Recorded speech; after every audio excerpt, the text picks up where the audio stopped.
Morning. Hey, mate. Where you from? Good day. I am from Australia, South But you, Australia. but you don't have a heavy Australian accent, do you? I do not. No. You do not. I've You have more like a British accent. Is that a compliment or not really? Well, it's okay, I guess. Both okay. Oh. Yeah, I have met Australian people who think I'm from America, Americans who think I'm British. Like, yeah. Yeah, or It's Canadian maybe. Something like that. It's because I've been living overseas for so long and like teaching English there and among other things. And it just kind of flattened out my accent. I Yeah, guess, so you have to adjust, adapt or die in China, right? something like that. If you speak with the typical Aussie accent, the Chinese will not even understand two words, right? Or Maybe not that bad. It's not something I'm conscious that I'm doing. It's just kind of happens. yeah, even me. You know, South African accent can be quite heavy, but after a while you have to adapt Yeah. to the norms, I guess. Right. So cool. So you're from Australia. Which part? South Australia, in Adelaide. Adelaide. That's one of the 5 big cities of Australia. Yes, known for its wineries. Wineries. Some Oh, beautiful cool. beaches, and it's great there in the summer, especially if anyone wants to visit. Go in January, February, March. So does it mean the winter isn't pleasant? It's like today, raining. Oh, raining, but not too cold. Not too bad now. What is the temperature there during the winter? The lowest, let's The say. lowest we get is like basically 0, but that's like Yeah. an overnight low. It almost never snows there. Yeah. Like by the time it hits the ground, it's not snowing anymore. So it's not like New Zealand, right, where you get icebergs drifting off the shore, and, Nothing like and I heard New Zealand is pretty unpleasant in the winter. Have you been there? Yep, 3 times. My dad's from there, so So you've been to New Zealand during the winter. yes. What is your opinion on that? Well, the one time I was there in the winter, I was like 10. I have good memories of New Zealand. It's a beautiful country, nice place. But I do remember it being really cold and rainy just that one night. Again, a long time ago, so Oh, but you do remember that, so it must have been quite interesting, huh? yeah, it was great. Cool. Where in New Zealand did you go? All over. We had like a 3-month vacation there. We went to Christchurch, Auckland, Dunedin, everywhere. Oh, yeah, the whole place basically. It's not that big, is it? Or, I mean, compared to Australia, Compared to Australia, no, but it's it's still sizable. What is the population of New Zealand?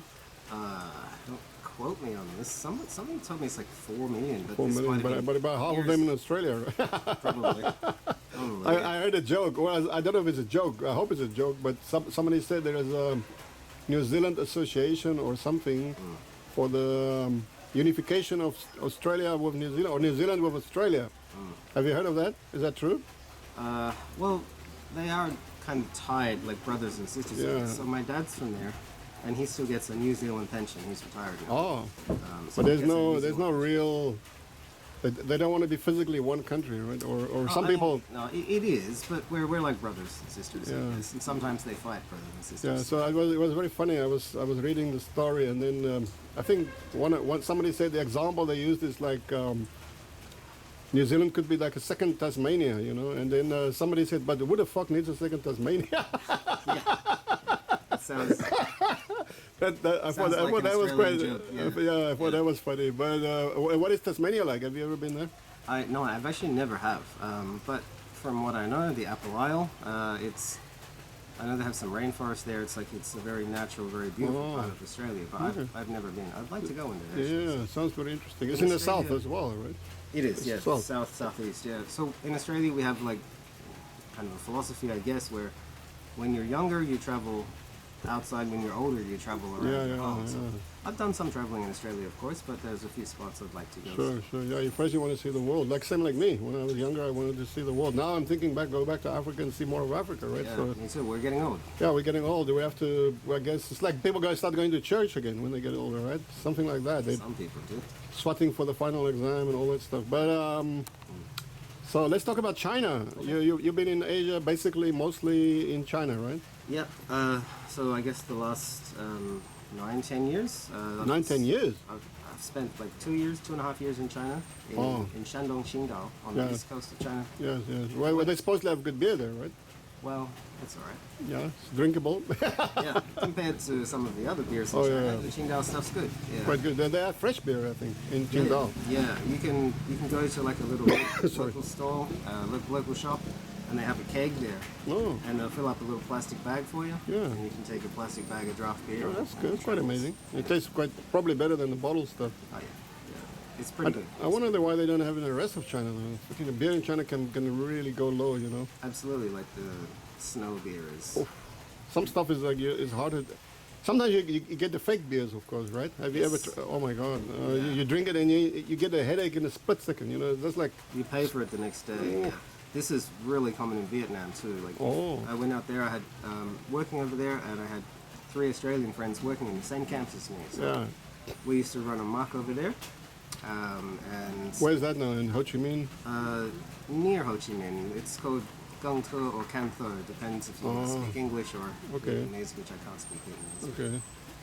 Yeah, so when you get drunk over there, the next day is a write-off. Like, Oof. yeah, Oh God. you can't function. So all I remember about I was in some parts of China. I think it was somewhere in Henan. You know, Henan used to be really undeveloped. I don't know nowadays, but I remember we were in this tiny city. Everywhere in China you go, it's not really tiny, but it's just like we were looking for beer. It's a Sunday afternoon. I walked for hours looking for beer. And I found a shop in a back alley, and they're like, "Yeah, we have beer," and they pulled out this totally nondescript beer, you know, but it was warm. So I'm like, you know, it's hot. I've been walking for 2 hours. I'm dreaming about a cold beer, you know. Maybe from the UK. And the guy said, "Yeah, okay, I can get you cold beer," you know. And I'm like, "Okay, cool. How much is this?" I think it's 2 yen or something, 2.5 yen maybe. It's a good deal. Good deal, yeah. Which is what is 2.5 yen? I don't know. Australian dollar would It's be like half, 50 cents in Australian. 50 cents Australian for a liter. So he jumped on a bicycle. Here he goes down the alley. Comes back in 5-10 minutes later with a bottle of cold beer. I was like, wow, this is impressive. So you know, little plastic chair and stuff. So every few minutes, but you know, if he goes out and he gets 2 bottles, you know, it just hits straight up. So, and then it doesn't. And it tastes even more horrible than it normally does. So I'm like, okay, beer by beer by beer. Each time, I think he went up and down 16 times to get me 16 bottles of beer. 2.5 yen each. But I guess he made like 5 mao profit on each bottle. So you know, at the end of the day, he had like 8 yuan, you know, which was substantial for Henan at that time. There was like 1998 or something, you know, like something crazy. But I'm sure it's different today. He's not doing that for oh no, 5 miles. no, he probably has fridges and everything now. Even Henan developed like crazy. Yeah, they got fridges, of course, but they never turn them on. Yeah, So or they put them at fucking ultra low, you know, like crazy. yeah. Anyway, China. So talking about China, Vietnam, how would you compare those 2 countries? You lived in both, is it? Yeah, I did. Yep, I lived and I taught in both. Yeah. Well, the people are a little bit different. The cultures are also like there's a lot more, I guess, Christianity, In Vietnam. religion in general in Vietnam. As for the students in Vietnam, they're much more polite, much better behaved. Willing to learn, Yeah, they will sit there and sir, yes sir, all day. Like, and they will trying to absorb anyway. trying to, yeah, they're very respectful. So opposite of China, basically, or Yeah. Whereas in China, some of the kids will jump from table to table and throw things in horrific. the air. Yeah, I know. Some, not all, of course. You have. It you have good depends. ones. It depends. It can be really nasty. I mean, I think I don't know how many years ago I got a job. Well, somebody approached me. Do you want to work 1 semester in a school? So I don't think I worked in any schools for about 20 years. So I was just like, okay, but you know, it's a friend of a friend. So I'm like, okay, cool, I'll do it. I think it was middle school. So these horrible 13, 14, 15-year-olds, or maybe even 16, the worst. I like that age group personally. Oh, no, I don't know, man. But anyway, maybe my experience. But anyway, I walked in the first class. I would say 50, 60 students. Oh yeah. And everybody is just like vacuously staring at you for like about 5 seconds, and then they start chattering, and I realize, and you, of course, you know, the materials they give you to teach is just fucking ridiculous, right? Yeah. So it's like, I tried for about, man, after about 2 minutes, I realized this is fucking gonna be a hopeless endeavor, right? This is like, I'm trying to teach people who don't want to be taught, number one, and I don't want to fucking teach them. So it's like, what are we gonna do? And I got a whole semester ahead of me, right? And I got about 10 of these classes coming up. So I said to myself, and I looked around, you know, the class, I saw a video screen, a pull-down video screen. So I'm like, okay, cool. I have a nice video in my bag. It's kind of African, a true story. The lions of those man-eater lions at Tsavo in Kenya that were killing all these British railway workers, eating them up. Amazing story. I read the book when I was a small kid. I found the book in my grandmother's attic, written by Colonel, he was an Irishman, Colonel Anderson or something. Anyway, no, not Anderson. Anyway, great movie. Right. The Ghost and the Darkness, really scary because these lions are fucking catching these people, killing them, you know. And I was like, hey guys, how about we watch a movie? Yeah! Okay, I'm like, okay, close the windows. Well, luckily they had shutters, everything was cool. Close the shutters, put it in the DVD player, put it on the screen. Okay, we start watching. So I just made a few simple rules. We're gonna watch like we can watch for like, I think the class was 35 minutes. So you spend about 10 minutes, you know, fucking taking names and shit, you know, or just chattering with them, and then we watch for 15 minutes, and then we chatter for another 5 minutes, and then it's time to go. So this is what I did with all my classes, and they loved this movie, you know, the whole semester. And they were like, oh, okay, you know, when they come in, it was like movie time, you know, and everybody was dead quiet, and they were all freaking out, you know, and like. But then towards the end of the semester, the last week, the principal called me and he said, Frank, by the way, have you given them the final exam? And I'm like, what final exam? Yeah. Oh, you're the English teacher. You're the head of English here, and you have to give them a final. I'm like, what? It's about things we should have discussed before. Yeah. Now it suddenly pops out of the woodwork. Yeah. And I'm like, well, I don't even know the names to begin with. You know, I was trying to stall. I said, well, I don't know their names. There's about 500 of them, and I don't know a single one. So I don't know how to give them a score. Oh, don't worry, we will give you all the names. I'm like, okay, that's not exactly what I had in mind. So I was like, okay, fine. And then I'm sitting down during the break, and another Chinese teacher walked up to me and was like, Frank, and she's got like fucking rolls and rolls and rolls of hundreds and hundreds of fucking names, all in Chinese. All in Chinese, writing, characters, right? So, and then like, okay, Frank, here are your 500 students. No, I'm like, huh? What the fuck? So it doesn't help me at all. No, it doesn't help me in the least. I'm like, I can't put any names to any faces. I don't even know if it's boys or girls. I don't know what classes they're. I know nothing about these students, and I don't want to know anything about them. I said to myself, okay, look, you got to find a solution to this. Otherwise, this is going to take you fucking weeks to figure this out. So I said, no, fuck this. I grabbed that list, that long fucking list from meters and meters, and I'm like, okay, cool. Grab a pen, and I started at the top, and I said, okay, A. The second one, A minus. The third one, A plus. You know, I just jumbled them up. But everybody got an A, whether it's A or A minus or A plus, you know. And you know how the old saying, if you can't convince them, confuse them, right? So, sure. So everybody's going to get an A, you know, when they're like, oh, what the fuck is A minus? I said, well, it's still good. Don't worry about it. Yeah. It's A, right? Yeah, but it's A minus. It's like, yeah, but it's fucking A. Look at the A an first.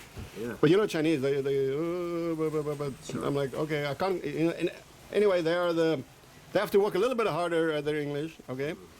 So, so that was my. And then she said, "Oh, Frank, you did a great job. Well, the next week is going to be the final exam, and we won't need you to come here any longer for the whole week." And I'm like, oh, I only care about the money, man. She said, "But don't worry, we've decided to pay you in full. Even if we don't need you next week, we're still going to pay you." So I'm like, oh, okay, cool, yeah, that's great, you know, thank you. And she said, okay, I'll pay you right now. Boom, there's your money. I'm like, out of there, man. And I never ever went back into any schools. That was my last experience. Was this like a public school or a private training school? Public school. No, public school. Because you had 60. Most of my experiences have been in private sector, like so in training schools. The one I've been working at most recently, the classes are at the most 6 children. Oh? Yeah. That's amazing, huh? Yeah. So that was actually a huge selling point when I took the job, because it was initially 4. Wow. 1-on-1, 1-on-2, 1-on-3, 1-on-4. Yeah. That's it. But they bumped it up to 6 because... But that's basically private teaching. Of course it is. Yeah, that's what I used to do. I had 1-on-1, 1-on-2. My maximum was 6. Yep. No more than 6. I mean, and the teaching materials they provided were fantastic. Yeah. They had full curriculum for you to follow. Yeah. You just plan the lesson, like you look at the page, what am I going to yeah, teach? for me it was even better because I had my own curriculum. Yeah. So I would sell my own books. What I do is I would just copy the books, and then I'd sell it to the parents. I made another pretty damn good money from constantly. I had probably 100 books. As I walk through the books, I just keep on copying, and then I say, okay, 10 yuan. It takes about 2-3 yuan to copy one book. Right. Selling for 10, some of the thicker ones 20. Yeah. And I had CDs, I had movies. I just make copies, copy, and then It was great, man. It was a great little side business. And games, you know, I played games with the kids. Yeah, yeah. Really good, You good have- deal. You have to play with them. Oh yeah. Especially at the training centers, it's not a big class. You can't expect them to sit around the No, desk you and can't. listen to you the whole time unless you're talking to teenagers who are interested in English. And Yeah. there are a lot of them out there. Yeah. But most of the kids I was teaching were a bit younger than that. Yeah. I mean, sometimes they brought me 2-year-olds. And Oh yeah. What am I going to do with a 2-year-old? 2 years young. 3-year-old maybe. Yeah, you can. 3-year-olds are okay, 4-year-olds okay. Yeah. You can actually get some results there. At 3 years you can start. Yeah. At 4 they can be really good. Yeah, From my I mean, experience. I understand there's benefits, and this has been like, various studies on this about learning from 2. Like it's a great age to start learning a language for the student. Yeah. For the teacher, not so much. Yeah. So, yeah. Unless you really love that and you're good at Yeah, it. at 2 you got to use different methods. There's nothing systematic. Absolutely. But at 3 you can systemize it. You can really okay. You sit down, open your book, start to write, or just very basic. You know, I just want them to basically control their fingers, Yeah. the muscles, because the muscle of the hand, the Yeah. muscle of the eyes, the muscle of the brain, they all cooperate together, They'll right? work together, exactly. Yeah. And as I say, there are a lot of studies on that and the benefits of it, but when you work in a training school, you're going to have teachers from all around the world, some of who are not teachers. Yeah, mostly They're, actually. Yeah, okay, so probably mostly. And they've just finished college or they've never taught before. Yeah. And that's not a knock on them, but you're asking them to understand all these studies about Yeah. teaching 2-year-olds, and it's very difficult. No, I know. I've been there. I've done it.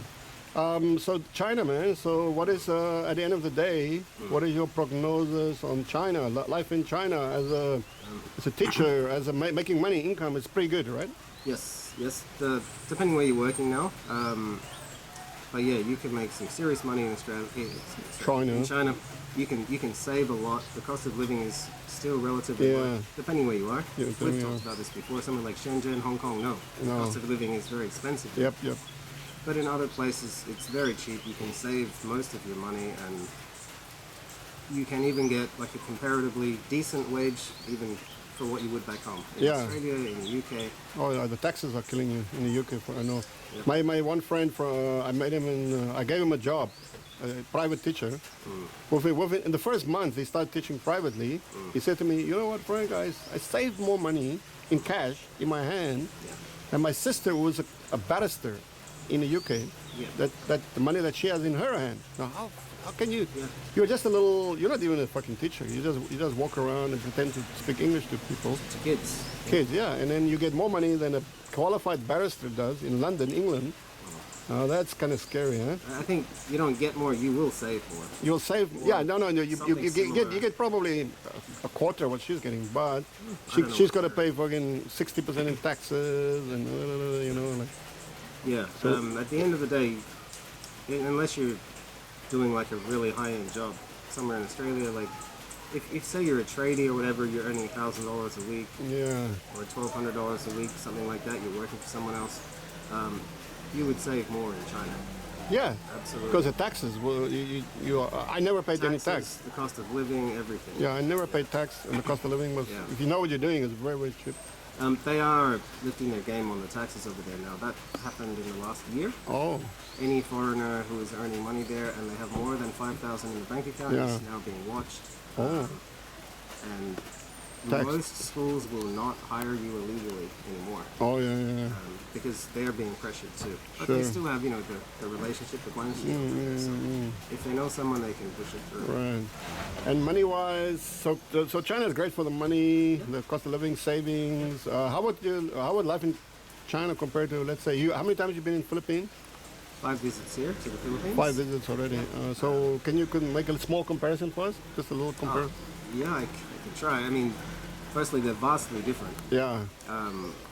Economically, structurally, resources, everything. Yeah. Like here in the Philippines, there are still a lot of homes like this, where Yeah. they're made of wood. Yeah. In China, everything's a skyscraper now. Everyone lives in a big community. Yeah. So that's a huge difference. You can get anything you want. Like there's supermarkets everywhere, convenience stores everywhere, taxis. You just get your phone, call a taxi, buy anything you want on Taobao, and it's there really fast. So I think their high population and the growth in economics over there has, like a lot of people have found a way there to make money, which Yeah. benefits the society if that's how you want to live. Yep. So yeah, it's vastly different. But obviously there are huge tracts in China. I mean, which is totally undeveloped. I've been to places that I would say literally you're going back 1,000 years. Seriously, I mean, I was at Shaolin Temple studying kung fu. Yeah. One of the monks, well, not a real monk. They're all fucking fake. Everything in China is fake, but including the monks, including the religion, especially the religion. But well, there are some good people at Shaolin. No, let's be honest about it. But I mean, you know, the whole religious thing. They don't want religion in China. So. No, they don't. And so, they're taught that in school. Yeah, yeah, oh yeah. And one of these guys actually got married. So I was invited. I was the only foreigner at that time, or one of the very, very few. I think we were maybe one or two people at Shaolin Temple, white guys. So they invited me to. We traveled for 3 days in a convoy. Up to this day, I have no idea where we ended up. But that was in butt-fuck nowhere, China. And for sure, there's never ever been a foreign person in that place. And I got a little room, a tiny little room with a fan and a bed. It was 10 yuan for this room. There's like the local inn. And I remember in the morning, or the night, the food was great. You know, I mean, it was all farmland. So we had a lot of meat and all kinds of exotic foods. It was really good, and a lot of drinks. Shitty drinks, not shitty, but you know Chinese drinks, man. Baijos. Oh, anyway, the next morning I woke up and the first thing I realized is that I need a toilet ASAP, straight away. You know, like, fucking, I ran outside and I grabbed the owner of this hotel. Well, toilet, 厕所. There, he pointed at a very low wall. I would say it was just maybe a meter high. You know, so like, I'm like, okay, cool. I ran to this wall. I knew what to expect, man. This is countryside China. I know where the story's going. And I ran into this place, but even me, I was just like, oh. The first thing I saw was 2 bricks. So basically, you've got to balance yourself on these 2 bricks, right? But which is fine. That's not a problem, right? But the problem is between these 2 bricks, where you're supposed to have your fucking dump. Yeah. Somebody else already, probably everybody in that fucking remaining in that hotel. Everybody was already have been there, and they all made their dumps. Yeah. So there was like a little mound of fucking turds. So even if I squat on these 2 bricks, the mound is too high now. The mound is too high. You know, I have to literally stand halfway up, and then then your ass is fucking tightened up, and you can't get all that shit out. So I was, and then oh my god, when I walked in there, the thousands of horseflies, flies and horseflies just zoomed at me, you know, like a cloud. You know, there's no way you could sit down there. So I ran out of there, and you know, I mean the rumblings. My stomach was like, dude, this is time to go. Yeah. So I ran out into the street, and I looked to the left of me. It's just a dusty old street, right? And I looked to the left. There's absolutely nothing. I looked to the right, about a kilometer up the street. I saw a little sign there in the distance. So I fucking rushed as fast as I could. Luckily, I was in Shaolin. I was fit as a fiddle, man. I ran at full speed. I got there, and it was a store. And they were selling fucking poison, you know, for fly spray. Okay. Flies, cockroaches. No, I just grabbed one, threw down a note, ran back to the fucking hotel. Oh, on the way out, I complained bitterly to this Laoban, you know, the owner of the. I said to him, "What the fuck's going on in there?" You know. So and then I ran out.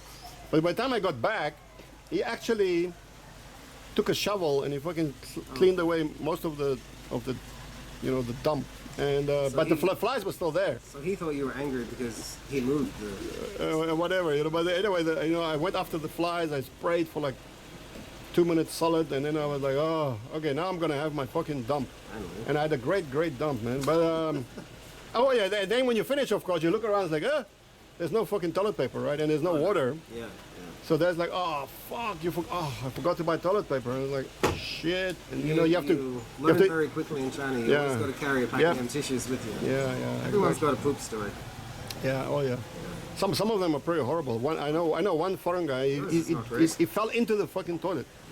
You know, the front is where you go in, and then but the toilets are dark, dank, damp, and then he went in the front. Oh no! At the back is where all the shit accumulates, and then you know, they get these night trucks, they call them, and then they slurp up and then they take him to the fucking rice paddies. Sure. And he went in the wrong entrance, and because it's dark, both sides are dark. He actually stepped into this several 2 meter deep pile of shit, and he went right in over his head, man. Poor guy. Yeah. God, Just for anyone viewing here, the bitter truth. well, well, yeah. So there are places like that, but in your home, in the supermarkets, that's not how all the toilets are. Like you can just flush like a normal toilet. Yeah. Nowadays. Yeah, a lot of them have like a regular Western toilet. But when I was in Holland, the interesting thing was that nobody had a toilet in their house. No one. Oh, yeah. No one. And no one had a shower. So you had public community showers. Once a week and they actually had hot water during the winter. So that was great. So once a week we all had to go down to the public shower. But it was fucking dirty, dude. Oh my God. Yeah, very messy. And then of course the public toilets are not pleasant either. No, the public toilets are horrible. But like, they're better. They're better than they were. I think the cities are definitely improving, but the countryside is still pretty much medieval, you know. And a lot of the people from the countryside move into the city, and they haven't adjusted yet, so they will still use the sidewalk as a toilet. Oh yeah. I've seen when I remember first arriving in China in '98 or something. I stayed with one of my friends, a foreign guy, was working there. And I remember he said, "Oh, the maid is going to come in and clean the place today." I'm like, "Okay, cool." So I was sitting in the living room. I'm watching this maid operate for a little while, and I was watching TV or something, or reading a book. And I noticed that she had a mop, and she was, mopping the floors. But after a while, I said to myself, something is wrong here, like because I noticed that she has a mop and she's fucking mopping all over, but I don't see a bucket of water, right? And then pushing the dirt around. So I'm like, okay, what the fuck's going on here? I'm starting to observe her, but anyway, each time she runs out of, or the mop dries out, she goes into the toilet. So I figured, wait, and when she went in the toilet, I fucking tiptoed behind her and I looked into and she's dunking it in the toilet, dude. And I was a little bit taken aback, She was like this young girl, probably straight from the rice paddies, man. Oh, God. Yeah, she's probably never seen a toilet and just assumes that's where this goes.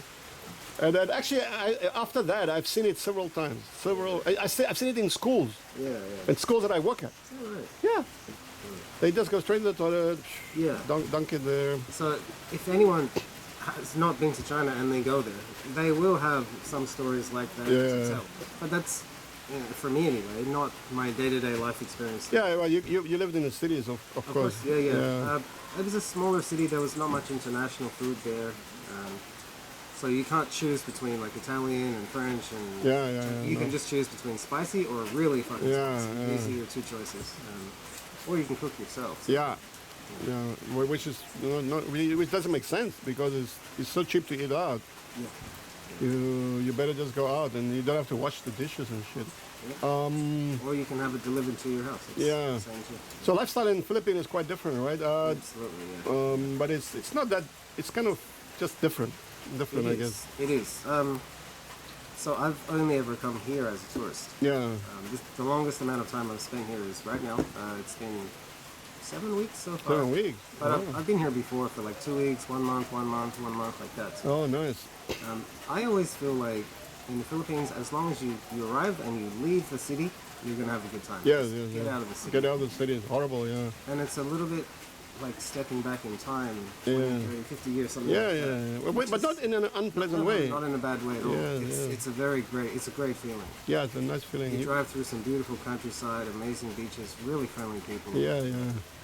I think that's the main difference for me between the rest of Asia and it's the other people here. They are really. Absolutely. Everybody talks about friendly Thailand, and when you arrive in Thailand, you're like, fuck, these people hate my guts. There's nothing friendly about them. It's the land of smiles. The land of fake smiles. It doesn't mean they're friendly. They smile at you. Yeah, well, fake as fuck. Everybody they smile like crocodiles. Absolutely. Where are you from, sir? Australia. You can see them calculating the exchange rate like that. Yeah. Oh fuck, the Thais are the worst. I enjoy Thailand as well, but in China it's a toss-up. Some people can be really friendly, some people can be really fucking mean as snakes. It is total toss-up. Yeah. Here in general, I mean when I say in general, I mean 99% pretty much. People are decent. if you approach them and you talk to them and ask for help or whatever, they're gonna try their utmost to. Absolutely. Even if they don't know the way, they'll say, "Yeah, it's that way." Yeah, well, yeah. You walk 10 minutes there, you're like, "Oh, it's supposed to be the other way." Yeah. They'll try. They will try, but in general they're quite good. In China they will just fucking point you in any direction. You know? Or they ignore you. Like if you speak Yeah. to them in, like my Yeah. Chinese is reasonable. You speak to them in good Chinese, and they just Yeah, keep walking. come on. You know, that's about the best you can Or hope. just completely ignore you because they see you're a white face. Even if they understand your words, they assume I can't help this person. Of course, if you go out away from the places where white faces are common, they are very interested in. Also, the same like Thailand, right? They want to get in your pocket as soon as they can. I remember again at Shaolin. I lived up in the mountain, and the first day I came down the mountain, and I walked down, and there was like a market where they were selling shit to the tourists. There's a lot of tourists in Shaolin. And then I think they were like, wow, there goes the white guy, you know, we got to get in his part. And there were about 50 fucking little stalls packed in right next to each other, selling the same shit. Oh, of course. And then as long as I'm walking, everybody's shouting at me, yeah. And then when I look over, they were like, cola, or cookies, or fucking whatever. And they were just trying to get my attention to point at their shitty wares, right? So, and as far as I'm fucking walking, people are shouting at me, hey, lawai, lawai, lawai, you know, which means foreigner, of course. So I just got fucking pissed off, you know. I stopped. I went back to the very first shop, and I looked at the fucking proprietor, and I said to him, caniña, which means like, go fuck your mother, right? And I went to the second one, caniña. I went to all 50 of these shops, and I told each one in their face, go fuck your mother, right? Why? And because I don't want them. him to fucking shout at me the whole time. The second day I walked down there, past nobody fucking looked at me, nobody shouted at me, nobody even looked at me. Everybody was like, oh fuck, there comes that crazy foreigner. Whoa, look away. And then the third day, I was like, okay, now I'm ready to fucking shop. So I walked down to the guys. Okay, what is this? How much is this? Really? Yeah. And it was great. And they never ever bothered me. And they gave me the right prices. And they fucking like very respectful. But you have to tell them to go fuck their mothers. And then they give you the right And then they price? give you the right price and the right respect. Okay. But that really works in China. It's the same thing when I was in Shenzhen. All the guards, you know, every single day I had to go to these heavily guarded compounds in Shenzhen to go to the students. And each fucking day there was some asshole there because they got so many hundreds of guards that each day there's another guard. And each day he wants to search you, then he wants to know your name, where you're going, what address, then he wants to fucking call that address. Just waste your time, right? So my standard reply to them was, oh, Nichino, Caniña, fuck your mother, right? And then, then I just walked in. That worked absolutely 100% of the time. All I said was, go fuck your mother. And then, Shit, I've been doing things entirely wrong. what is the follow-up to if you ask somebody, excuse me, where are you going? And he says, fuck your mother. What are you going to reply? Nothing. You got me. It's the end of the conversation. I guess it is. It's the end of the conversation, and I just keep walking, you know, and it really worked. And then and that means that they fucking remember me, or they tell each other, oh, that fucking crazy for don't bother him anymore, right? So He's got Tourette's. so it worked really well, man. It worked really well. But I think I drew the line when it came to the police and stuff like that. You know, if they try to ask, well, although they don't really bother you, but I wouldn't necessarily say, hey, go fuck your mother, right? I wouldn't recommend that. No. No, I wouldn't The recommend. police are almost invisible there. They're invisible, and rarely they see them. occasionally, once or twice, they try to stop me for like, oh, can we look at your? Oh, that was not even the police. That's immigration guys, you know, prowling. But I had a bad experience once because my girlfriend, Leia, was my partner here. She actually got. They went on this witch hunt against foreigners, you know, which is periodic, and especially dark-skinned foreigners. They pick out.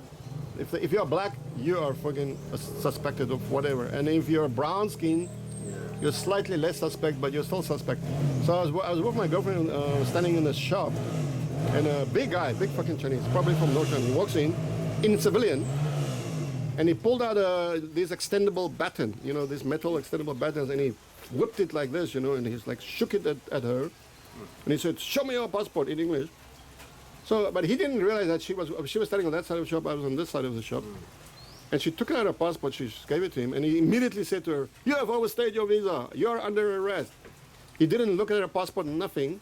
So I walked over and I grabbed the passport from his hand, I said, "Kewa," and I mean, he's in civilian clothes. I don't know who the fuck he is. I don't care. I said, open the passport. I said, first I said to him, "Who are you?" Oh, and then he goes like, "Oh, no, I'm a policeman." I said, "Really?" Yeah. And then immediately a fucking police car stopped in front of the shop. Right. And a couple of police in uniform jumped out and came running in, man, like fucking like crazy. And I grabbed the passport. I said to him, I opened it. I said, "Can you read?" I showed him her visa because I fucking got the visa for her. I know exactly there's a valid visa in there. Right. And he's like, and then he's like, and he walked out. All three of them. But if I wasn't there, she would have been arrested, summarily charged, and probably fined and kicked out or whatever. Which actually happened to her. They couldn't do that if the visa is still valid. They can. Well, They did it. They did it to her. That was a new visa. They actually arrested her, canceled her visa, gave her 1 week, kicked her out of the country, and then she got a new passport. I mean, yeah, they can cancel your visa, but they can't say it's expired if it's not, surely. Where did this happen? In Shenzhen? Shenzhen, Shako. I never spent much time in Shenzhen, so I never had... It's just a witch hunt. They just go around and they probably get a quota. My black African friend from Ghana, the guy's been married for fucking 10 years, Chinese wife, 2 or 3 kids, nicest man you can ever... He's several times, just by walking on the street, they would come up to him and said, okay, you have to pay a 5,000 or 10,000 RMB fine because you know some obscure fucking bullshit. And the poor guy, and he's the nicest man, and he's trying to do everything legally, but he's black. Okay. So if you're black, they will just fucking, that's the easiest way for them. I was in, let me tell you a really shocking story. This mentality has, it's still there, but it's it's very strong. less now than it used to be. No, it's totally ingrained. I was there a few years ago when an Aussie guy and Aussie girl and a Kiwi guy got arrested at fucking Guangzhou airport with a huge amount of drugs. They were flying back to either New Zealand or Australia. You don't do that, kids. Don't So, do that. no. Now, if that was a black African or a Filipino, death penalty straight away, right? They would be fucking shot dead within a few weeks. This couple, I saw a picture of the girl. Blonde hair, blue eyes, Australian, or Kiwi. No, she was Australian. The next day she was released, allowed to put on the plane, flew out. The Kiwi guy, because he was a man, he was white, or maybe he was Maori, I don't know. But anyway, he was still under arrest. I never heard what happened to him. But the girl, the blonde-haired and blue-eyed girl, they're never ever going to arrest you. I'm telling you right now. For no matter if you got 100 kilograms of drugs on you, they're going to let you go. So if you want to be a drug dealer in China, blonde hair, blue eyes, that's the key to success. Well, I'm Yeah. struggling with that one. Yeah, you're a bit politically channels like me. But So I do know of several people who have been removed from China, and for a lot less than that.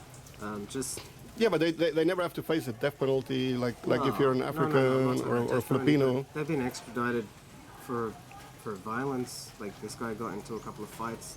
Oh yeah. Another one was working on a student visa, and he smoked marijuana. So Yeah. I mean, they caught him on the student visa, and then they tested him for marijuana. Yeah. And said, "Oh, you've got that too." Okay. Yeah, but they just kick him out. They don't put Kick him in him out. prison or fine or Well, they do fine. Yeah. I know other teachers that have been fined, like they work in a university, but Yeah. they do some part-time private work, and they get caught doing it in a kindergarten or something, and they get fined like 10,000 yuan, Yeah. something like that. So. But what I'm saying is that the consequences for people of dark skin color are way worse. They go straight to prison for many years, or many of them get executed.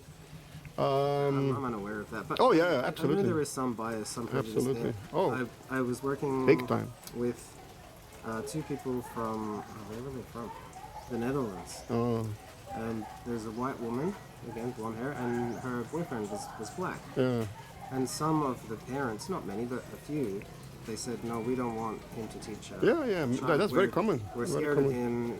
Our children will be scared. Yeah. But all the kids that actually went Yeah. to his classes loved him. Yeah. He was fantastic. Oh, yeah. That's a very common story. Yeah. So there is some bias there, but Oh, there's bias. It's incredible bias. it is less than it was. It is Yeah, less I than hope it so. was. Want to hope so, but it's kind of hard. I mean, about 10 of my friends have ended up in prison for mostly for fighting, violence. When you go out with a girl, One or two for me, too. yeah, I had about 10 guys in Shenzhen, in Shoko. A couple of them for a couple of years, actually. Usually it's about women because for some reason, many Chinese are nationalistic. They don't like to see foreigners hanging out with a Chinese girl. They start to fling a few insults. They're all nationalistic, but I've never found anyone's targeted me for that. Yeah. Like if I have a Chinese girlfriend walk down the street, it's been fine. Like I know what you mean, and like this happens everywhere. Yeah. Like, in America, it's like some of the white men, especially in don't some like areas, dating especially black in men. bars when they have a few beers, then that. Yeah. The But tendencies. then, like we're both having a few beers, and maybe Yeah. the attitudes and all what it could be that can. Yeah, that can yeah, start I some problems, understand. but I'm I just don't saying feel about like- 10 guys that I know end up in prison like that. So Yeah, I know one or two as well. Yeah. But the one guy from England, from the UK, he was always starting trouble. Yeah. So I think that was more him than. sure. There are definitely course. some assholes. Yeah. Um, It's everywhere. Good people, bad people. So. Yeah, in general, I had a bit of trouble in China here and there, but it was mostly gangster types, bad, wrong place, alcohol, Wrong time. Yeah. or people literally setting you up. A lot of the time they try to set you up. You go into a restaurant, somebody walks out, oh, you got to pay the bill, and then you pay the bill, and then when you want to leave, somebody else comes running up, oh, you have to pay the bill again, and you're like, what? I just fucking paid the bill. No, you didn't pay the bill. Who did you pay the bill to? Oh, then you look around and then this has happened. Or you go, of course, if you dare to go in a KTV, karaoke kind of place, In there. you're sure to be set up. The red wine scams, the tea scam, all these scams here. The red wine, the tea scams. Very common. These are common, especially like Beijing, Shanghai, probably in Shenzhen. Shenzhen, very common. And nowadays they're online. So the girls are fishing online on these dating apps. Oh yeah. So and then they catch the guys on the apps, and then they drag them into a place where when you sit down, the bottle of fucking red wine is there. I've met them in Nieyang, in Sichuan, on WeChat. Yeah. They search like who's nearby. Yeah, you search who's yeah, nearby. yeah. They add you. Oh, let's go out and have a drink. Yeah. All right. And that is your first danger sign. That's your danger sign right Yeah. there. I didn't pay either of them.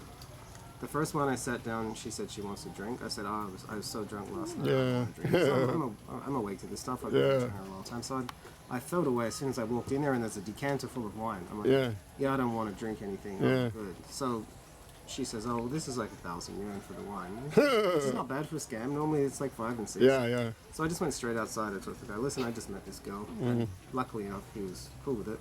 I'm not paying for this wine. I haven't drank any of it. And she already opened it. Yeah. Yeah, they deliver it open at the table. Yeah. It's already in the decanter. And I said to the guy, and he's like, okay, just go. I just explained to him, I just met her.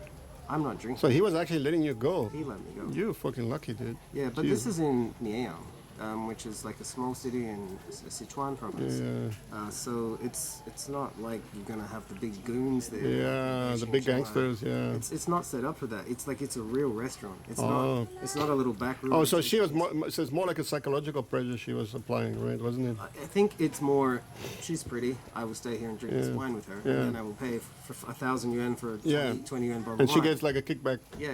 from It's the. like that. Yeah, that's So also a it's- common scam. Yeah. And then it was weird. Like 3 days later, I'm on the way to meet another girl, and I'm thinking of sending her. Is it this wine scam? Because if it is, I'm not coming. But I'm like, fuck it, she seemed nice. Okay. Yeah. And I get there, sure enough, there's a decanter, and I'm like, Yeah, the same just gonna scam. go. I'll see you I know later. any girl you meet online in China, you gotta be so fucking careful, dude. And If you're gonna do it, choose the place yourself. yeah. Don't let her. Oh yeah, choose, 'cause but if she's but then they get really pissed off because it's happened to me a few times, and they would be like they're trying to drag you in some direction, and I said no way, we're going this way. It's fine if they get pissed off. Yeah. Then you know what it is. Yeah, then you know what walk it is, and away. then You don't need to start the one spending time more time the one time I met two girls, and they were like, okay, we are you know how it is, and so okay, and they were like this way, this bar. I knew exactly where they're going, and I knew that area, Shukor. So I said no, you're going my place. So we went to the other place, which I know really well. Everybody knew me there, and then we sat down. You could see they were fucking huffing. They were pissed off, man. And they grabbed the menu, and they were like scanning, like pointing at, all the most expensive dishes, and I just grabbed the menu out of our little hands. I gave it back to the waiter. Who knows? I said to the waiter, okay, I said the same as usual. And then he's like, and they were giggling and looking at these girls, and they're walking in. The girls were like huffing. They sat there for about a minute, and they said, "Oh, but you're this is Xiao Gui, and you're that's the normal old." When a girl says that to me, I'm just like, listen, I hate that. Oh fuck! I just said to her, listen, if you want seafood and you want this and that and wine and shit, right? Yeah. She goes like, yeah, of course. I said, okay, then you fucking pay for it. Right. I will pay for what I want, Yeah. and if you want to share with me, you are welcome. If you don't want to share with me, you pay for your shit. Yeah.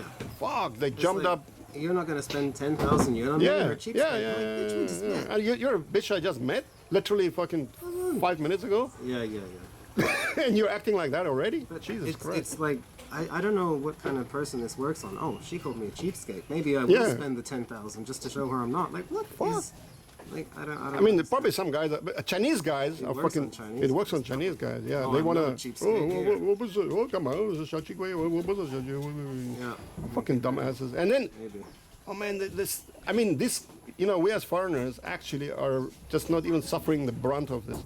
The Chinese guys get taken to the cleaners over and fucking over, and you know they don't dare complain because that's the whole face culture, right? So we will complain to everybody who wants to listen to us, the managers, the police. If you're a Chinese dude in that situation, you're not going to call the manager and say, oh, but I cannot afford to pay 1,000 or I don't want to pay 1,000. That's the last thing the Chinese guy will ever say. He would rather fucking borrow the money, steal the money, than admitting that he doesn't have the 1,000 RMB, right? Yeah. And then when she says 10,000, he's going to fucking try and get that 10,000 no matter what. And Yeah. You're probably right, but yeah, they don't want to lose face. But yeah, they don't want to lose face. Which one is worse? Just giving a random stranger 1,000 yuan, or not? Like which loses you more face? But the whole psychological thing is based on this face culture, which is like once they get them by the balls, because what they do is they chat online for a few days. Yeah. They got 10 or 20 or 30 or 40, 50 guys spread out, right? Yeah. So they line up a few guys every day. And they oh yeah, but I've been nice to you. You know, it's all psychological. They build it up. They're very clever at what they're doing. Of course. And then there's some problem. They need to borrow money, whatever it is. Oh yeah. They have this new one. There was a guy. He was managing an expat bar in Miami, and we're sitting around one night. He's a foreigner. He's a foreigner. Yep. He's from Holland. He's gone now. He's in another city. He's in Hong Kong, I think. I don't want to put him on blast too much, but he was chatting to this one girl online a little bit, and it's a prostitute. Yeah. But he knows what it is. Yeah. And so the Part-timer. lady says, if you send 100, or if you send 50, I'll get in the car, I'll come to you. It's like a deposit kind of thing. Yeah. So he's like, all right, let's see where this goes. We're all sitting around together. He's not doing this privately. So he sends the 50 over, and she sends a video of herself in the car. Yeah. I'm like, okay, so she's on the way. She's actually coming. Who knew? Like, anyway, 10, 15 minutes later, gets a message, okay, I've arrived. You send me another 100, and I come in the apartment building. I'm like, what? And she sends videos of her in the car. She sends. You guys are waiting for her in. We know she's not coming. No, but where are you at that point? We're in the bar. You're in the bar, okay? We're in the bar, so we know she's not coming. Yeah. But we're just like, I wonder what happens with this scam. Because if someone asks you for 100 yuan before they come, like, I don't know if that's reasonable for hookers or not. I don't know. Not for me. Because like maybe you're just lying to make them go to some of your friends' house and waste their time. So maybe it's reasonable. I don't know. But in China, don't do it. Yeah. Because they're not coming. They're not coming. They have these pre-recorded videos. Yeah. Yeah, the pre-recorded videos. It looks like you're on FaceTime with her or something. Yeah. And she looks great, but it's not. Yeah.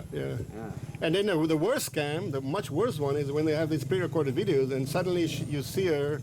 She's taking off she's getting undressed and starts fingering herself, and she's telling you to do the same, and you're live on air, and a lot of guys they actually fucking take out their dick, starts wanking, and then the next moment they get a fucking message, okay, we're gonna expose you on WeChat, on whatever, unless you drop fucking 100,000 RMB. And I know a few guys that had to go and borrow money. And of course, it doesn't stop. You drop it. You give her 50,000 RMB. She wants another 50,000, right? If you pay, they're not gone. going to stop. Yeah. Don't pay, just take it. I know guys who've been wiped out, fucking hundreds of thousands of RMB. So you got to be so careful, man. In China, it's like a minefield, dude. It's a real minefield. It can be, but your day-to-day life is pretty ping. Like it's just. But you know, most men don't think with their fucking heads. When they see a pretty face, and that's why tens and millions of them falling for these scams over and over. and there's so many girls. They know all about these scams. It's just very hard. I mean, but then you meet a goody girl. I call him not a good girl, a goody girl, right? Oh, I live with my parents. I get up 6 in the morning, 5 in the morning, go to work. I work fucking 12 hours a day. Too tired to fucking go out. Yep. What do you do? What do you do on Saturday? I sleep. What do you do on Sunday? I sleep. And then you're like, oh, fuck's sakes, you know, like, and you say to her, okay, let's go, how about Saturday night? Let's go and have a drink. Well, why? And you're like, what? Why? What else do you have to do? Oh, I can stay home and sleep. And you're like, oh my God. Yeah, you get a few of the super boring ones, but there are some lovely Chinese. There definitely are. But you know, it's like finding fucking diamonds among the gravel, you know, literally. I mean, seriously. It's not difficult to find an attractive one, though, is it? Yeah, but it's difficult to get rid of them. Let's put it that way. Easy to find and attractive, but very hard to get rid of. Once I know where you live, they're gonna hound you, you know. Yeah. Oh God. Funny enough, this has never happened to me, but some of my friends have had women banging Oh on yeah, the doors midnight. at 3 in the morning. 3 in the morning, especially if and then what they do is they are in cahoots with the security guards, and especially the security guard called them and said, hey, another woman went into the apartment with your boyfriend. 3 o'clock. Well, one of my friends had like. Yeah, But and several of my friends actually. that's not the security guard's job. Yeah. And then Tell 3 the o'clock in the girl. morning, fucking. And of course, the girl that he's with, she's like, whoa, and then this woman is shouting from, and what the fuck is that, you know? And then Chinese, and so they, invariably these girls inside open the doors, and then they're outside, and there's a massive, fist fight. They go at each other, fisticuffs, and then inevitably the police are getting called, and then there's like fucking drama, and I'm just like, for God's sakes, guys, you never learn, and then they will do it again. A few weeks later, fucking they have another similar, and I'm like, guys, you fucking never learn your lesson. Never ever let a girl know where the fuck you live, no matter what. Some people live wild out here. I don't know. I've never had troubles like this. I've met one or two. No, I'm talking about China. Yeah, I know. I'm talking about China too. I've never had that trouble. Oh no, I've talked to a lot of. One of my friends was actually Australian. He was actually, I would say he was fucking kidnapped. He was not allowed to leave the apartment for like 3-4 months. This woman had him fucking under fucking locked him in. And then one day he actually escaped. He called me from Indonesia. He's like, fucking, I got out of the fucking house. And did you see that crazy bitch walking around looking for me? And I'm like, no, dude. And he's like, dude. We were the best friends. We lived together, well, right next to each other. And then one day he was gone, and he was basically kidnapped for 3-4 months. He escaped, and I never ever heard of him again. He called me once from Indonesia. I don't know. I've looked online. Tobin, Doug, if you're watching this shit, where the fuck are you, dude? He's probably locked up again. Yeah, he probably found another crazy She one. caught him in Indonesia, or he found another one. I think you just gotta be smart. Like, I'm sure being locked up in his own apartment was not the first sign that this woman was nuts. Oh no, she was You know fucking what I mean? nutter, You dude. can Yeah, end you it can. before it gets there. Like, Oh yeah, but like I said, that the problem is men don't think with their. maybe. Yeah. Of course, once you've been through that mill a few times, like, then you know it. Yeah. But the majority of men, they just keep stumbling, into the same. It's like same here, basically. I don't know. Well, very cool, man, talking to you. But we're now in the Philippines. Yep. We're out of China. We're supposedly safe. Supposedly. We have some friendly, lovely local ladies here. They're not as what is the right word? As stringent, as That might be a good word. demanding, as all-consuming as the average Chinese girl. There are some good girls in China. Don't get me wrong. I've met a few, Thousands of. but I would say the greater majority. You got to be wise. Got to know what you're doing. I think this is just everywhere. Like, Yeah. you don't want to choose a partner who's a nutcase. So Yeah. Don't do it in Yeah. China either. That's all. Yep, that's true, man. Okay, cool. And then you have the language barrier there, the cultural barrier. Yeah, so if you live there, it makes it a lot Chinese. harder, I know actually. people that live there 10 years and can't speak a word. Yeah, Don't and they go to do it. McDonald's every day. And Oh yeah, shout out to Kevin. He only eats double cheeseburgers. yeah, very cool. Okay, man. Very nice talking to you. Yeah, Thanks you too. for giving us this interview. It's going to be a long one. I hope you're going to subscribe. Maybe chop it up. Yeah, little bit. I'll probably upload it in 30. It's probably like 30 minutes. Cool, man. Yeah, cool. And maybe we'll chat to your lovely lady a little bit later from Dinagat. That's going to be interesting. Okay, cool. Out. Bye bye. See ya.